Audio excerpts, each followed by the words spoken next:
શાંતિ 10/5/2025 આજના મીઠા બાબાના મધુર મહાવાક્ય। મીઠા બાળકો, જ્ઞાનની પોઈન્ટ્સને સ્મૃતિમાં રાખો તો ખુશી રહેશે। તમે અત્યારે સ્વર્ગના ગેટ પર ઊભા છો। બાબા મુક્તિ, જીવન મુક્તિની રાહ બતાવી રહ્યા છે। પ્રશ્ન છે, પોતાના રજિસ્ટરને ઠીક રાખવા માટે કયું અટેન્શન જરૂર રાખવાનું છે? ઉત્તર છે, અટેન્શન રહે કે મનસા વાચા કર્મણા કોઈને પણ દુઃખ તો નથી આપ્યું। પોતાનો સ્વભાવ ખૂબ ફર્સ્ટ ક્લાસ મીઠો હોય। માયા નાક કાન પકડીને એવું કોઈ કર્તવ્ય ન કરાવી દે જેનાથી કોઈને દુઃખ મળે। જો દુઃખ આપશો તો ખૂબ પશ્ચાતાપ કરવો પડશે। રજિસ્ટર ખરાબ થઈ જશે। ગીત છે, નયનહીનને રાહ બતાવો, નયનહીન કો રાહ દિખાઓ પ્રભુ। ઓમ શાંતિ। બાપ બેસી બાળકોને સમજાવે છે। રસ્તો ખૂબ સહજ સમજાવવામાં આવે છે, છતાં પણ બાળકો ઠોકરો ખાતા રહે છે, ધક્કા ખાતા રહે છે। અહીંયા બેઠા છે તો સમજે છે અમને બાપ ભણાવે છે, શાંતિધામ જવાનો રસ્તો બતાવે છે, ખૂબ સહજ છે। બાપ કહે છે, દિવસ રાત જેટલું થઈ શકે યાદમાં રહો। તે ભક્તિ માર્ગની યાત્રા પગની હોય છે, ટાંગાઓની હોય છે, ચાલીને પગપાળા જવું પડે છે, ખૂબ ધક્કા ખાવા પડે છે। અહીંયા તમે બેઠા પણ યાદની યાત્રા પર છો। આ પણ બાપે સમજાવ્યું છે, દેવી ગુણ ધારણ કરવાના છે। શૈતાની અવગુણોને ખતમ કરતા જાઓ। કોઈ પણ શૈતાની કામ નહીં કરો, એનાથી વિકર્મ બની જાય છે। બાપ આવ્યા છે તમને બાળકોને સદા સુખી બનાવવા। કોઈ બાદશાહનું બાળક હોય તો તે બાપને અને રાજાઈને જોઈ ખુશ થશે ને? ભલે રાજાઈ છે, પરંતુ છતાં પણ શરીરના રોગ વગેરે તો હોય જ છે। અહીંયા તમે બાળકોને નિશ્ચય છે કે શિવ બાબા આવેલા છે, તે અમને ભણાવી રહ્યા છે, પછી અમે સ્વર્ગમાં જઈને રાજાઈ કરીશું। ત્યાં કોઈ પણ પ્રકારનું દુઃખ નહીં હશે। તમારી બુદ્ધિમાં રચતા અને રચનાના આદિ મધ્ય અંતનું જ્ઞાન છે। આ જ્ઞાન બીજા કોઈ મનુષ્ય માત્રની બુદ્ધિમાં નથી। તમે બાળકો જ અત્યારે સમજો છો કે આગળ અમારામાં જ્ઞાન નહીં હતું। બાપને અમે નથી જાણતા નહીં હતા। મનુષ્ય ભક્તિને ખૂબ ઉત્તમ સમજે છે, અનેક પ્રકારની ભક્તિ કરે છે। એમાં બધી છે સ્થૂળ વાતો, સૂક્ષ્મ વાત કોઈ પણ છે નહીં। અત્યારે અમરનાથની યાત્રા પર સ્થૂળમાં જશે ને, ત્યાં પણ તો છે લિંગ, કોની પાસે જાય છે? મનુષ્ય કંઈ નથી જાણતા। અત્યારે તમે બાળકો ક્યાંય પણ ધક્કા ખાવા નહીં જશો। તમે જાણો છો અમે ભણીએ જ છીએ નવી દુનિયાના માટે, જ્યાં આ વેદ શાસ્ત્ર વગેરે હોતા જ નથી। સતયુગમાં ભક્તિ હોતી નથી, ત્યાં છે જ સુખ। જ્યાં ભક્તિ છે ત્યાં દુઃખ છે। આ ગોળાનું ચિત્ર મોટું અને સારું છે। સ્વર્ગનો ગેટ આમાં ખૂબ ક્લિયર છે। આ બુદ્ધિમાં રહેવું જોઈએ। અત્યારે અમે સ્વર્ગના ગેટ પર બેઠા છીએ। ખૂબ ખુશી હોવી જોઈએ। જ્ઞાનની પોઈન્ટ્સને યાદ કરતા તમે બાળકો ખૂબ ખુશીમાં રહી શકો છો। જાણો છો, અત્યારે અમે સ્વર્ગના ગેટમાં જઈ રહ્યા છીએ. ત્યાં ખૂબ થોડા મનુષ્ય હોય છે. અહીંયા કેટલા અનેક મનુષ્ય છે. કેટલા ધક્કા ખાતા રહે છે. દાન પુણ્ય કરવું, સાધુઓની પાછળ ભટકવું કેટલું છે, છતાં પણ બોલાવતા રહે છે, હે પ્રભુ, નયનહીનને રાહ બતાવો. રાહ હંમેશા મુક્તિ, જીવન મુક્તિની ઈચ્છે છે. આ જૂની દુઃખની દુનિયા છે, તે પણ તમે જાણો છો. મનુષ્યોને ખબર જ નથી. કળિયુગની આયુ હજારો વર્ષ કહી દે છે, તો બિચારા અંધકારમાં છે ને. તમારામાં પણ નંબરવાર છે, જે જાણે છે બરોબર. અમારા બાબા અમને રાજયોગ શીખવી રહ્યા છે. જેમ બેરિસ્ટરી યોગ, એન્જિનિયરિંગ યોગ હોય છે ને, ભણવા વાળાને ટીચરની યાદ રહે છે. બેરિસ્ટરના જ્ઞાનથી મનુષ્ય બેરિસ્ટર બની જશે. આ છે રાજયોગ. તમારી બુદ્ધિમાં યોગ છે.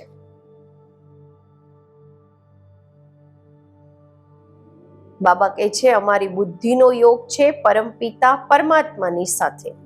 આમાં તો ખુશીનો એકદમ પારો ચડી જવો જોઈએ. ખૂબ મીઠા બનવાનું છે. સ્વભાવ ખૂબ ફર્સ્ટ ક્લાસ હોવો જોઈએ. કોઈને પણ દુઃખ ન મળે. ઈચ્છે પણ છે કોઈને દુઃખ ના આપીએ, પરંતુ છતાં પણ માયા નાકથી પકડીને ભૂલ કરાવી દે છે. પછી અંદર પશ્ચાતાપ કરે છે કે અમે નાહેક એને દુઃખ આપ્યું, પરંતુ રજિસ્ટરમાં તો ખરાબી આવી ગઈ ને. એવી કોશિશ કરવી જોઈએ કોઈને પણ મનસા વાચા કર્મણા દુઃખ ન આપીએ. બાપ આવે છે અમને એવા દેવતા બનાવવા. આ ક્યારેય કોઈને દુઃખ આપે છે શું?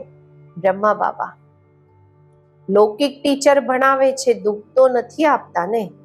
હા, બાળકો નથી ભણતા તો કોઈ સજા વગેરે આપે છે. આજકાલ મારવાનો પણ કાયદો કાઢી નાખ્યો છે. તમે રૂહાની ટીચર છો. તમારું કામ છે ભણાવવું અને સાથે સાથે મેનર્સ શીખવવા. પછી ભણશો, લખશો તો ઊંચ પદ પામશો. નહીં ભણશો તો ફેલ પોતે જ થશો.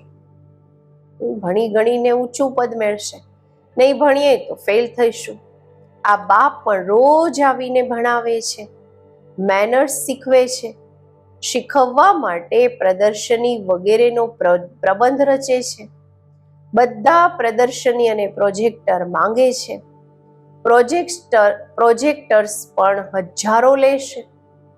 દરેક વાત બાપ ખૂબ જ સહજ કરીને બતાવે છે. અમરનાથની પણ સર્વિસ સહજ છે. ચિત્રો પર તમે સમજાવી શકો છો જ્ઞાન અને ભક્તિ શું છે. જ્ઞાન આ તરફ, ભક્તિ પેલી તરફ. એનાથી સ્વર્ગ, એનાથી નર્ક બિલકુલ ક્લિયર છે. તમે બાળકો અત્યારે જે ભણો છો તે ખૂબ સહજ છે. સારું ભણાવી પણ લો છો, પરંતુ યાદની યાત્રા ક્યાં? આ છે આખી બુદ્ધિની વાત. અમારે બાપને યાદ કરવાના છે, એમાં જ માયા પથકાવે છે, પછાડે છે, એકદમ યોગ તોડી દે છે. બાપ કહે છે તમે બધા યોગમાં ખૂબ કમજોર છો. સારા સારા મહારથી પણ ખૂબ કમજોર છે. સમજે છે આમાં આ જ્ઞાન ખૂબ સારું છે એટલે મહારથી છે. બાબા કહે છે ઘોડા સવાર અને પ્યાદા પણ છે. સિપાઈ જે પગપાળા ચાલતા હોય છે. મહારથી તે જે યાદમાં રહે છે. ઉઠતા બેસતા યાદમાં રહે તો વિકર્મ વિનાશ થશે, પાવન થશે. નહીં તો સજા પણ ખાવી પડશે અને પદ પણ ભ્રષ્ટ થઈ જશે. એટલે પોતાનો ચાર્ટ રાખો તો તમને ખબર પડશે. બાબા પોતે બતાવે છે, હું પણ પુરુષાર્થ કરું છું. હું બ્રહ્મા બાબા. વારંવાર બુદ્ધિ બીજી તરફ ચાલી જાય છે. બાબાની ઉપર તો ઘણી ચિંતા રહે છે ને, ફિકર રહે છે ને.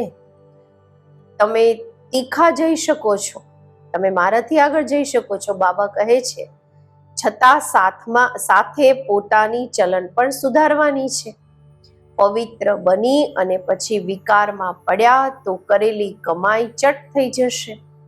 કોઈ પર ક્રોધ કર્યો, લૂન પાણી થયા તો મતલબ અસુર બની જાઓ છો.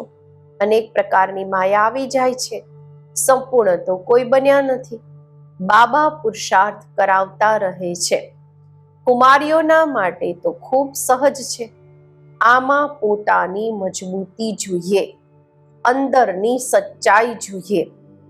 જો અંદર કોઈની સાથે દિલ લાગેલી હશે તો પછી ચાલી નહીં શકે. કુમારીઓ માતાઓને તો ભારતને સ્વર્ગ બનાવવાની સર્વિસમાં લાગી જવું જોઈએ. એમાં છે મહેનત.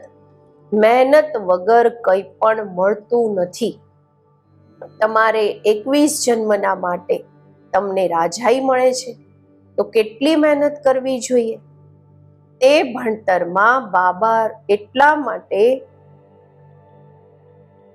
પણ બાબા એટલે ભણવા આપે છે, કહે છે ત્યાં સુધી આમાં પાક્કા થઈ જાઓ. એવું નહીં કે પછી બંને જહાનથી ચાલી જાઓ, ના તરફ નાને રહે ન એ તરફ. એટલે બાબા ત્યાં પેલી ભણવાનું, જિસ્માની ભણવાનું પણ કહે છે. કોઈના નામ રૂપમાં લટકી મર્યા તો ખતમ થઈ જાય છે. તકદીરવાન બાળકો શરીરનું ભાન ભૂલી પોતાને અશરીરી સમજી બાપને યાદ કરવાનો પુરુષાર્થ કરી શકે છે. બાપ રોજ સમજાવે છે, બાળકો તમે શરીરનું ભાન છોડી દો. અમે અશરીરી આત્મા હવે ઘરે જઈએ છીએ. આ શરીર અહીં છોડી દેવાનું છે. તે ત્યારે છોડશે જ્યારે નિરંતર બાપની યાદમાં રહી કર્માતીત થઈ જાય. આમાં બુદ્ધિની વાત છે, પરંતુ કોઈની તકદીરમાં નથી. તો તદબીર શું કરે, પુરુષાર્થ શું કરે? તકદીર હોય, ભાગ્ય હોય તો જ પુરુષાર્થ થાય. બુદ્ધિમાં રહેવું જોઈએ કે અમે અશરીરી આવ્યા હતા. પછી સુખના કર્મ સંબંધમાં બંધાયા. પછી રાવણ રાજ્યમાં વિકારી બંધનમાં ફસાયા. હવે બાપ કહે છે, ફરી બાબા કહે છે કે અશરીરી થઈને જવાનું છે. પોતાને આત્મા સમજી મને યાદ કરો. આત્મા જ પતિત બની છે. આત્મા કહે છે, હે પતિત પાવન આવો. અત્યારે તમને પતિતથી પાવન થવાની યુક્તિ પણ બતાવતા રહે છે. આત્મા છે જ અવિનાશી. તમે આત્મા અહીં શરીરમાં આવ્યા છો પાર્ટ ભજવવા. આ પણ હવે બાબાએ સમજાવ્યું છે. જેમને કલ્પ પહેલા સમજાવ્યું છે તે આવતા રહેશે. હવે બાપ કહે છે, કળિયુગી સંબંધ ભૂલી જાઓ. હવે તો પાછા જવાનું છે. આ દુનિયા જ ખતમ થવાની છે. આમાં કોઈ સાર નથી. ત્યારે તો ધક્કા ખાતા રહે છે. ભક્તિ કરે છે ભગવાનને મળવા. સમજે છે ભક્તિ ખૂબ સારી છે. ખૂબ ભક્તિ કરીશું તો ભગવાન મળશે અને સદગતિમાં લઈ જશે.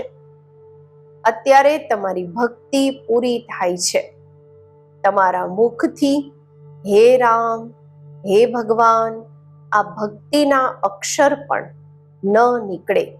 આ બંધ થઈ જવા જોઈએ. બાપ માત્ર કહે છે, મને યાદ કરો. આ દુનિયા જ તમો પ્રધાન છે. સતો પ્રધાન સતયુગમાં રહે છે. સતયુગ છે ચડતી કળા, પછી ઉતરતી કળા થાય છે. ત્રેતાને પણ વાસ્તવમાં સ્વર્ગ નહીં કહેવામાં આવે. સ્વર્ગ માત્ર સતયુગને જ કહેવામાં આવે છે. તમારા બાળકોની બુદ્ધિમાં આદિ, મધ્ય, અંતનું જ્ઞાન છે. આદિ અર્થાત શરૂ, મધ્ય અર્થાત હાફ, અડધું, પછી અંત. મધ્યમાં રાવણ રાજ્ય શરૂ થાય છે.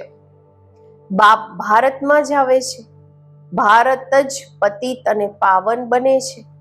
84 જન્મ પણ ભારતવાસી લે છે. બાકી તો નંબરવાર ધર્મવાળા આવે છે. ઝાડ વૃદ્ધિને પામે છે, પછી એ સમયે જ આવશે. આ વાતો બીજા કોઈની બુદ્ધિમાં નહીં હશે. તમારામાં પણ બધા ધારણ નથી કરી શકતા. આ 84નું ચક્ર બુદ્ધિમાં રહે તો પણ ખુશીમાં રહે. હવે બાબા આવેલા છે અમને લઈ જવાના માટે. સાચા સાચા માશુક આવેલા છે, જેને અમે ભક્તિ માર્ગમાં ખૂબ યાદ કરતા હતા. તે આવ્યા છે અમને આત્માઓને પાછા લઈ જવા. મનુષ્ય માત્ર આ નથી જાણતા કે શાંતિ પણ કોને કહેવામાં આવે છે. આત્મા તો છે જ શાંત સ્વરૂપ. આ ઓર્ગન્સ મળ્યા છે ત્યારે કર્મ કરવા પડે છે. બાપ જે શાંતિના સાગર છે તે બધાને લઈ જાય છે, ત્યારે બધાને શાંતિ મળશે. સતયુગમાં તમને શાંતિ પણ છે, સુખ પણ છે. બાકી બધી આત્માઓ ચાલી જશે શાંતિધામ. બાપને જ શાંતિના સાગર કહેવામાં આવે છે. આ પણ ઘણા બાળકો ભૂલી જાય છે, કારણ કે દેહ અભિમાનમાં રહે છે. દેહી અભિમાની થતા જ નથી. બાપ શાંતિ તો બધાને આપે છે ને.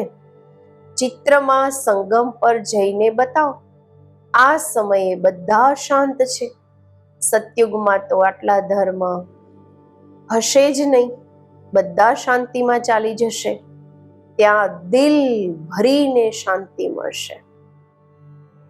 બાબા કહે છે સતયુગમાં તો આટલા ધર્મ જ નહીં હોય ને.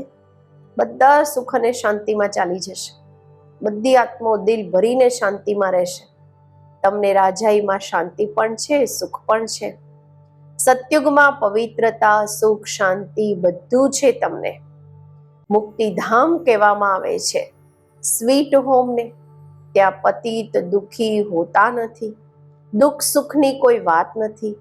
તો શાંતિનો અર્થ નથી સમજતા. રાણીના હારનું ઉદાહરણ આપે છે ને. રાણીનો હાર ગળામાં હતો અને રાણી બહાર શોધતી હતી. એવી રીતે શાંતિ આપણી અંદર છે ને આપણે બહાર શોધીએ છીએ. હવે બાપ કહે છે શાંતિ સુખ બધું લો, આયુષ્યવાન ભવ. ત્યાં કાયદા પ્રમાણે બાળક પણ થશે. બાળક મળશે એના માટે કોઈ પુરુષાર્થ નહીં કરવો પડે. શરીર છોડવાનો ટાઈમ થાય છે તો સાક્ષાત્કાર થઈ જાય છે અને શરીર ખુશીથી છોડી દે છે. જેમ બાબાને ખુશી રહે છે ને, શરીર છોડીને હું આ બનીશ બ્રહ્મા બાબાને. અત્યારે ભણી રહ્યો છું. તમે પણ જાણો છો અમે સતયુગમાં જશું. સંગમ પર જ તમારી બુદ્ધિમાં રહે છે તો કેટલી ખુશીમાં રહેવું જોઈએ. જેટલું ઊંચું ભણતર એટલી ખુશી. અમને ભગવાન ભણાવે છે, એ લક્ષ્ય ને ઉદ્દેશ્ય સામે છે તો કેટલી ખુશી હોવી જોઈએ. પરંતુ ચાલતા ચાલતા પડી જાય છે. તમારી સર્વિસ વૃદ્ધિને ત્યારે પામશે જ્યારે કુમારીઓ મેદાનમાં આવશે. તો બાપ કહે છે આપસમાં એકબીજા સાથે એક તો લૂન પાણી નહીં બનો, ખારા પાણી નહીં બનો. જ્યારે કે જાણો છો કે અમે એવી દુનિયામાં જઈએ છીએ જ્યાં સિંહ અને બકરી, વાઘ અને બકરી એક સાથે પાણી પીવે છે. ત્યાં તો દરેક વસ્તુ જોવાથી જ દિલ ખુશ થઈ જાય છે. નામ જ છે સ્વર્ગ. તો કુમારીઓ લૌકિક મા બાપને બોલે કે અત્યારે અમે ત્યાં જવાની તૈયારી કરી રહ્યા છીએ. પવિત્ર તો જરૂર બનવાનું છે. બાપ કહે છે કામ મહાશત્રુ છે. હવે હું યોગીન બની છું એટલે પતિત નથી બની શકતી. વાત કરવાની ખડાઈ જોઈએ, તાકાત જોઈએ. એવી કુમારીઓ જ્યારે નીકળશે પછી જોજો કેટલી જલ્દી સર્વિસ થાય છે. પરંતુ જોઈએ નષ્ટ મોહા, એકવાર મરી ગઈ તો પછી યાદ કેમ આવવી જોઈએ? પરંતુ ઘણાને ઘરની બાળકો વગેરેની યાદ આવતી રહે છે. પછી બાપની સાથે યોગ કેવી રીતે લાગશે? આમાં તો આ બુદ્ધિમાં રહે કે અમે બાબાના છીએ, આ જૂની દુનિયા ખતમ થયેલી છે. બાપ કહે છે મને યાદ કરો. અચ્છા, મીઠા મીઠા સિકિલધા બાકો પ્રતિ માત પિતા બાપ દાદાના યાદ પ્યાર અને ગુડ મોર્નિંગ. રૂહાની બાપના રૂહાની બાકોને નમસ્તે. આપણે રૂહાની બાકોના રૂહાની બાપને નમસ્તે. ધારણા માટે મુખ્ય સાર. પહેલું છે પોતાની ઊંચી તકદીર બનાવવા માટે જેટલું થઈ શકે અશરીરી બનવાનો અભ્યાસ કરવાનો છે. શરીરનું ભાન બિલકુલ ભૂલાઈ જાય, કોઈના પણ નામ રૂપ યાદ ન આવે, આ મહેનત કરવાની છે. બીજું, પોતાની ચલનનો ચાર્ટ રાખવાનો છે. ક્યારેય પણ આસુરી ચલન નથી ચાલવાની. દિલની સચ્ચાઈથી નષ્ટો મોહા બની ભારતને સ્વર્ગ બનાવવાની સર્વિસમાં લાગી જવાનું છે. આજનું વરદાન, માયાના રોયલ રૂપને બંધનોથી મુક્ત, માયાના રોયલ રૂપના બંધનોથી મુક્ત વિશ્વજીત જગતજીત ભવ. મારો પુરુષાર્થ, મારી ઇન્વેન્શન, મારી સર્વિસ, મારી ટચિંગ, મારા ગુણ સારા છે. મારી નિર્ણય શક્તિ ખૂબ સારી છે. આ મારાપણું જ રોયલ માયાનું રૂપ છે. માયા એવો જાદુ મંત્ર કરી દે છે જે તારાને પણ મારું બનાવી દે છે. એટલે હવે એવા અનેક બંધનોથી મુક્ત બની એક બાપના સંબંધમાં આવી જાઓ તો માયા જીત બની જશો. માયા જીત જ પ્રકૃતિ જીત, વિશ્વ જીત અને જગત જીત બને છે. તે એક સેકન્ડના અશરીરી ભવના ડાયરેક્શનને સહજ અને સ્વતઃ કાર્યમાં લગાવી શકે છે. સ્લોગન છે, વિશ્વ પરિવર્તક તે છે જે કોઈના નેગેટિવને પોઝિટિવમાં બદલી દે. અવ્યક્ત ઈશારા. રૂહાની રોયલ્ટી અને પ્યુરિટીની પર્સનાલિટી ધારણ કરો. તમારું સ્વરૂપ પવિત્ર છે. સ્વધર્મ અર્થાત આત્માની પહેલી ધારણા પવિત્રતા છે. સ્વદેશ પવિત્ર દેશ છે. સ્વરાજ્ય પવિત્ર રાજ્ય છે. સ્વનું યાદગાર પરમ પવિત્ર પૂજ્ય છે. કર્મેન્દ્રિયોનો અનાદિ સ્વભાવ સુકર્મ છે. બસ આ સદા યાદમાં રાખો, સ્મૃતિમાં રાખો તો મહેનત અને હઠથી છૂટી જશો. પવિત્રતા વરદાન રૂપમાં ધારણ કરી લેશો. સ્વધર્મ, સ્વદેશ, સ્વરાજ્ય, સ્વરૂપ, યાદગાર, સ્વભાવ બધું પવિત્ર છે. બાબા કહે છે પવિત્રતાને વરદાનના રૂપમાં ધારણ કરી લો. ઓમ શાંતિ.